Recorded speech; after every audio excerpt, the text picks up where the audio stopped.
Thank you very much, and welcome, David, to join this conversation. David Turk, who's the Deputy Secretary of Energy, served in the National Security Council and then at the State Department in the Obama administration, and then I think in what we call the out years, is that right? After 2016, I think that's a diplomatic way of describing it, went to the IEA and is now back. And you were confirmed last year, I think, by a vote of 98-2 in your current role, which is almost unheard of in American politics these days. So congratulations on that. And it's great to have you here. There's a lot clearly on energy that we want to talk about in the context of security. And the obvious place to start is Ukraine and what's happened over the course of the last year since the invasion. It's been a huge disruptor.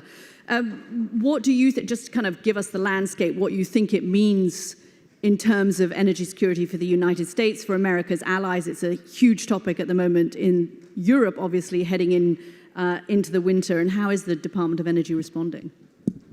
Well, thanks, Katty, to moderate this, and thanks to the Aspen Security Forum for inviting me to join you all. And it's a real pleasure to be with you all. It is an incredibly dynamic, exciting, unnerving time when you talk about energy security and all the issues that we deal with at the U.S. Department of Energy.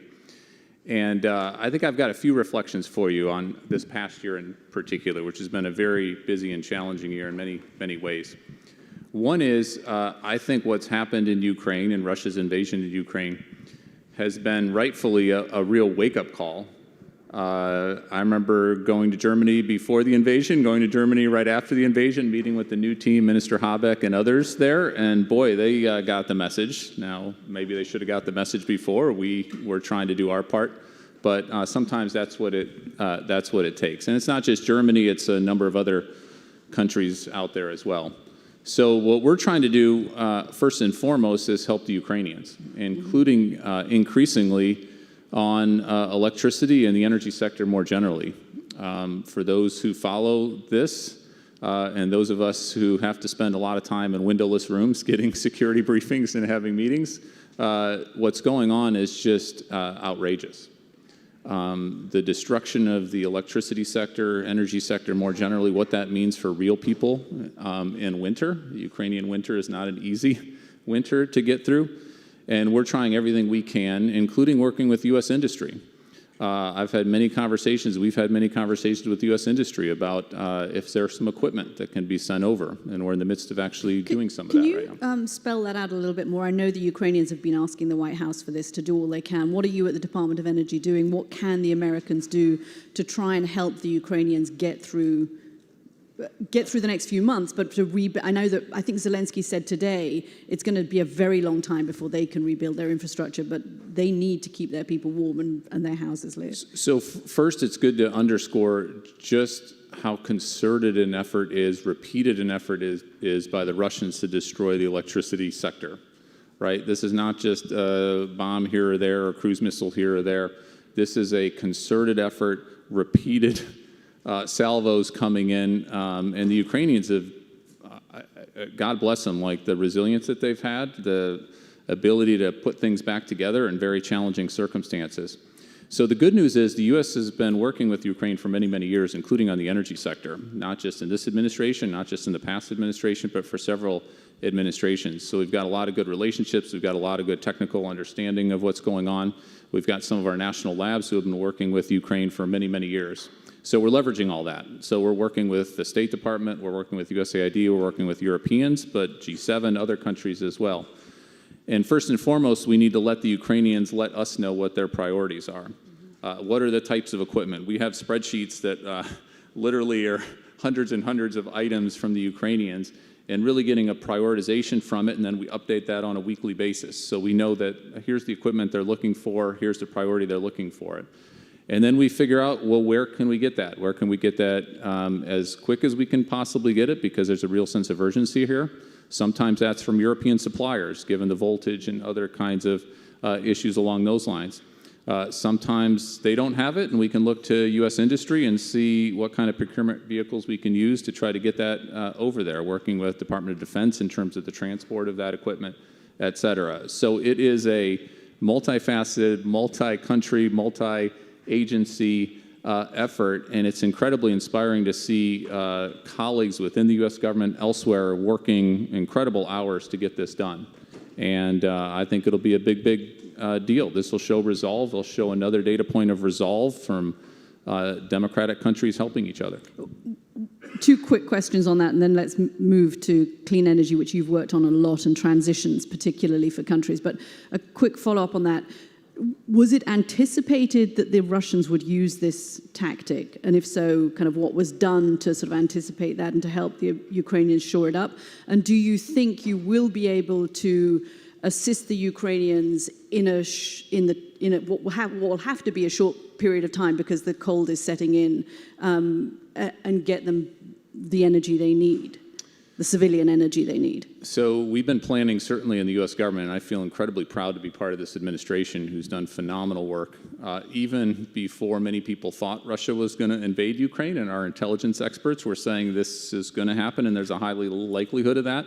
I think actually sharing some of that intelligence publicly before the invasion happened set this whole course of events off, and rallying others to know that there was this was complete pretext for the invasion. There was no threat from Ukraine somehow invading Russia. This was all Putin going in there in a naked aggression kind of way. And we've been planning all along. You can never predict what Putin's going to do, but you've got to plan for the kinds of things that he could do and make sure that you've got a plan in place. And I think the important part is to both be urgent in what we're doing to help the Ukrainians, but also have it be long-lasting as well, just as the president has spoken so eloquently about. So that's exactly what we're focused on. Let's talk a little bit about where we are in terms of energy and what this might mean for clean energy transitions, the war in Ukraine. You mentioned Germany, but what does it mean for the United States? We've seen the White House order the biggest ever release from the petroleum reserves. We've seen the White House kind of badger CEOs of energy companies to release more fossil fuels effectively. What do you think this means in the balance between wanting to make the transition and wanting to keep energy prices at a level that Americans aren't going to have a complete revolt over? What does it mean? Are you dismayed? Are you heartened? Would you wish that the long-term strategic goals had been kept more in the forefront in the moment of crisis? I think we've been both aggressive and smart, and we've tried to use the tools that we have. And some of those tools are in the traditional energy space. So the fact that we are exporting a lot of natural gas right now, and that LNG has been incredibly helpful for Europe in this time of challenge, will be helpful for Europe as they refill for next winter. It's not just this winter, it's next winter. Next winter is a really challenging data point on that front. The Strategic Petroleum Reserve is something that we have available. Congress, the American taxpayers have invested in that. And when we first had the invasion and people were talking about 3 million barrels, 4 million barrels coming off the market, we used that very aggressively and very ambitiously, and rightfully so, in my opinion. I feel very good about the decisions we did there to stabilize the markets, to stabilize the supply, to keep that affordability pressure, that downward pressure on the markets more generally. One of the most exciting things to happen this year, it's been a very challenging year, but I think a lot of governments, and I'd go beyond governments as well to the private sector, are seeing the innate benefits of many clean energy technologies, not just to decarbonize, of course, but also with the energy security benefits that they have. So one data point for you, it came from my former employer, the International Energy Agency. They just put out their Renewables report for this year. And it found that they had to adjust their estimates for how much the world is going to be using renewables into the future by 30% from last year to this year. Now, part of that is the decarbonization agenda, everyone appreciating even more that we've got to lean in and do even more on that. But I guarantee you, certainly in conversations I've had with ministers and vice ministers and CEOs and others, a significant part of that 30% is understanding and appreciating if you have solar, if you have wind, if you have geothermal, a lot of that homegrown renewables, you're going to be much better off from an energy security perspective as well. So that 30% jump, just an estimate from one year to another, that doesn't happen unless there's some pretty extraordinary decision-making going on. And of course, we've got the Inflation Reduction Act, we've got the bipartisan infrastructure legislation, biggest pieces of legislation ever to happen on the clean energy front here in the U.S., and we're executing. Just as Senator Young said, we're in the season of execution. So you're comfortable, confident that the short-term need to replace Russian supplies and the kind of scramble we saw across Europe to do that hasn't derailed longer-term commitments to renewables amongst America's key allies or in the States itself? So it is a complicated and challenging world. There is no doubt about it. But I think what we've seen in the IA numbers on the renewables really show that decarbonization and clean energy, having energy security benefits, is not just a talking point. It's actually happening there in the world. And it's going to require governments leaning in on that front. It's going to require an awful lot of efforts on critical minerals, as Senator Young was also saying. But I think people are appreciating that, internalizing that, and moving forward in that direction. And of course, the climate science, all our climate experts, all we're seeing around us in terms of wildfires, in terms of heat waves, are just underscoring again and again and again and again, like we've got to move with a real sense of urgency on that front too. So I think both of those together are really providing some momentum. Let's talk a little bit more about, it was interesting to hear Senator Young there talk about specifically about critical minerals and about sourcing them from domestic sources or from reliable partners in the long run. How do we make sure that we don't replicate the kind of security vulnerabilities that the States and Western countries have had around oil and gas? How do we not replicate those when it comes to critical minerals and clean energy technologies? We've spent an awful lot of time at the Department of Energy and in this administration on just this subject. And I think the first thing is do the analysis. And maybe this comes from my International Energy Agency background. I come from more of a technocratic background, even in this current job. Do the analysis. And we did that. We did a whole series of reports. DOE was responsible. The Department of Energy was responsible for 13 of those. What are the volumes of materials we need right now? What are the volumes of those materials that we expect we're going to need into the future? Where are those mined? And maybe even more importantly than mined, where are those processed? And when you do the analysis for a lot of those critical minerals, what you find out is as much as there's some challenges on the mining side, there's some real concentration on the processing side, and in China in particular. And so you do the analysis. And then what you do, I think, is a twofold strategy. One is you do what you can domestically to get your own act together. And I think this is an area where we've fallen asleep at the switch for many, many years, for many, many decades in this country. And what's really exciting is the kind of legislation that Senator Coons and Senator Young and others on the Hill passed in order to give us tools in the tool belt. So one part of that was $7 billion to build out our domestic battery manufacturing capabilities. That's a lot of money. We're going to be smart with that money. We're going to do it in a targeted way. We've already announced $2.8 billion of that. That's catalyzing an awful lot of private sector investment for manufacturing and doing the processing here in the U.S. So that's part of the strategy, one part of the strategy. And then the second part of the strategy is partnerships. You've got to work internationally. The U.S. has a lot of minerals. We've got a lot of critical minerals. We've got a lot of processing. But when you look at the analysis and look at the volumes of what we're going to need here, but you look at the volumes of what they're going to need in Europe and Latin America and Africa and in Asia, this has to be democracies, market economies working together and really building out robustly those supply chains. And I've had great trips to Africa, to Asia, to elsewhere, and I think there's an eagerness to work with the U.S. on this issue, but we need to execute. What keeps you up in terms of where you're going to do the processing, how ready your partners are going to be, how ready the United States is going to be in a time frame that is realistic for America's security needs? So the thing that keeps me up at night is pace and scale.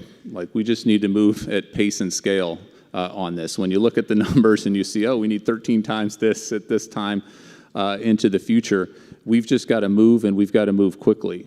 We've got to focus on building out transmission, building out permitting quicker. We've got to do those kinds of things to make sure that it's not just the investment side, it's not just the research and development side, but it's all those other soft costs, as they call them, to get those in order. And we all need to move. We all need to move, and other countries need to move as well. The good news is we've got a lot more tools, an awful lot more tools in the tool belt than what we had previously, than what we've ever had before.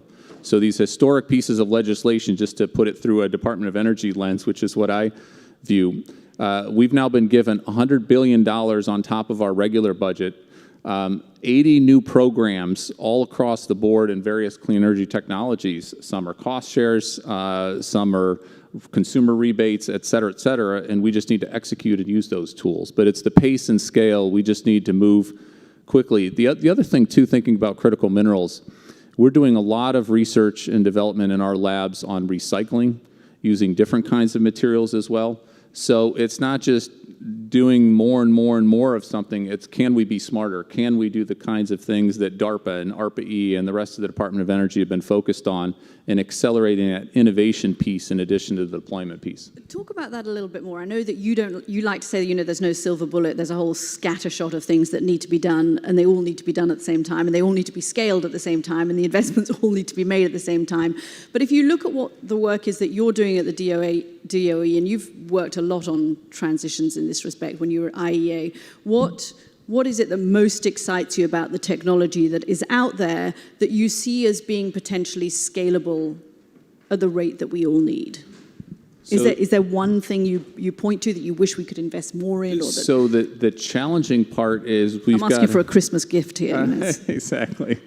The challenging part is we've got to decarbonize our whole energy economy. So that's electricity, that's buildings, that's industry, that's across the board. And we've got to do that by 2050 and mid-century, which is not that far off. I know for my kids, maybe 2050 seems like an awful long time away, but 27, 28 years is not that far off. So that is an awful lot of work that needs to be done in a relatively short amount of time.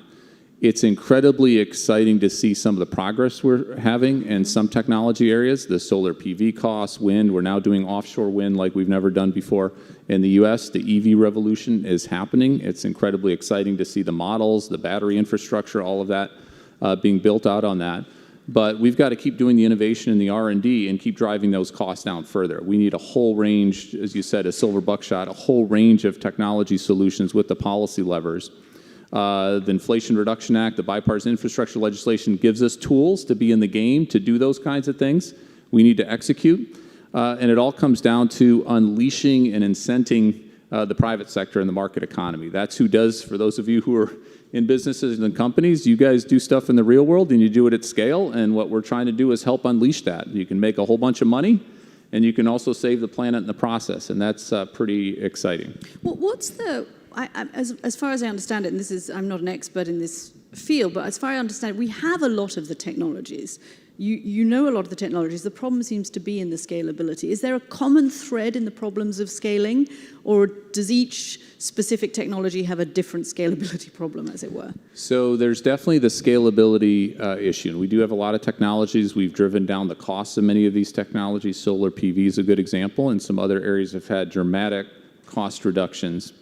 We need to make sure that scalability works not only for the US and for Europe, we need to make sure that scalability and the finance mechanisms work for Africa, for Latin America, for all around the world. And there's some real challenges there, and there's some partnership opportunities that we really need to lean in, using the World Bank, using Development Finance Corporation, really using those tools from a federal government perspective along those lines.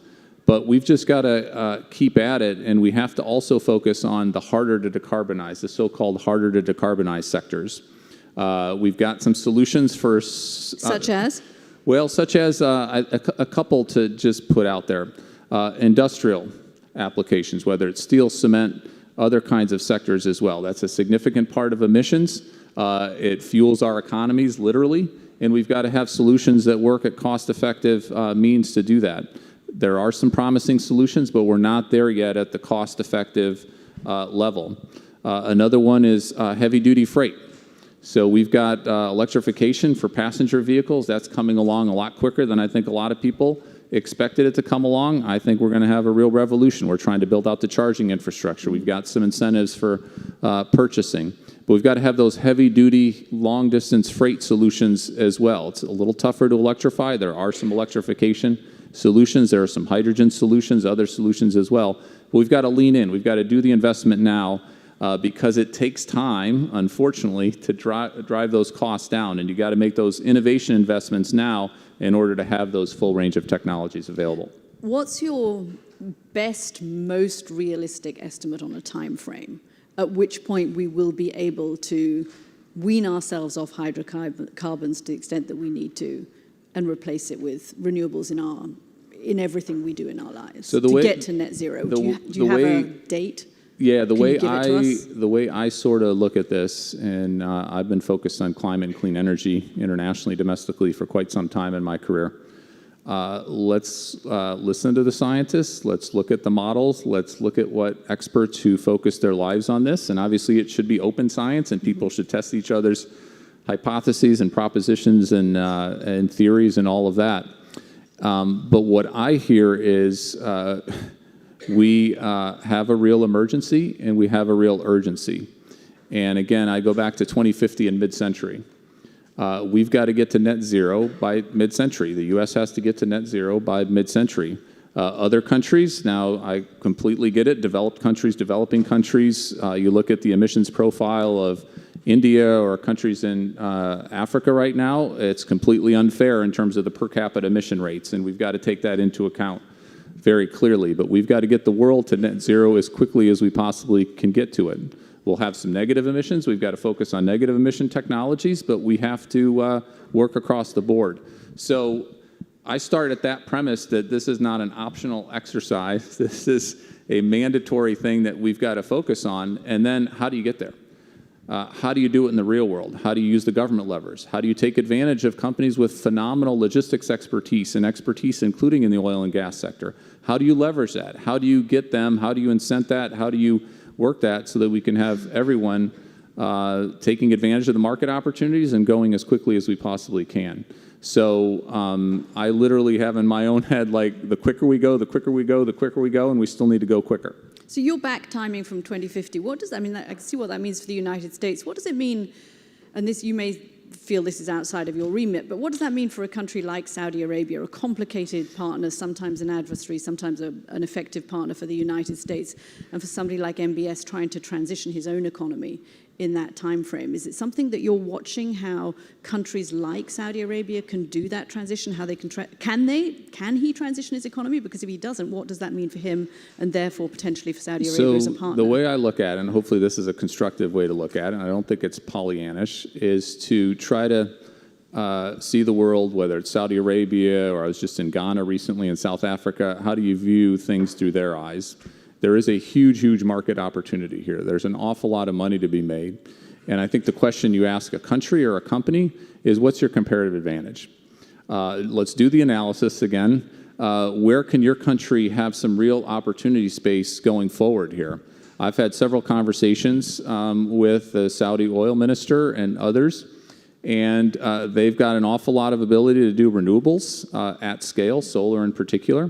They also have phenomenal transportation and logistics expertise. There is no reason at all that Saudi Arabia couldn't be a huge clean hydrogen producer for Europe and for other parts of the world. Now, they've got to make the investments. They've got to lean in on that. They've got to be part of getting in as a first mover in that market as opposed to delaying in that market. But there's some opportunities there. So it's looking at the comparative advantages, and you got that time urgency, but then you figure out in the real world, how do you actually move things and do it at scale in ways that make sense from a political economy, from a decision-making of the political leadership or corporate leadership.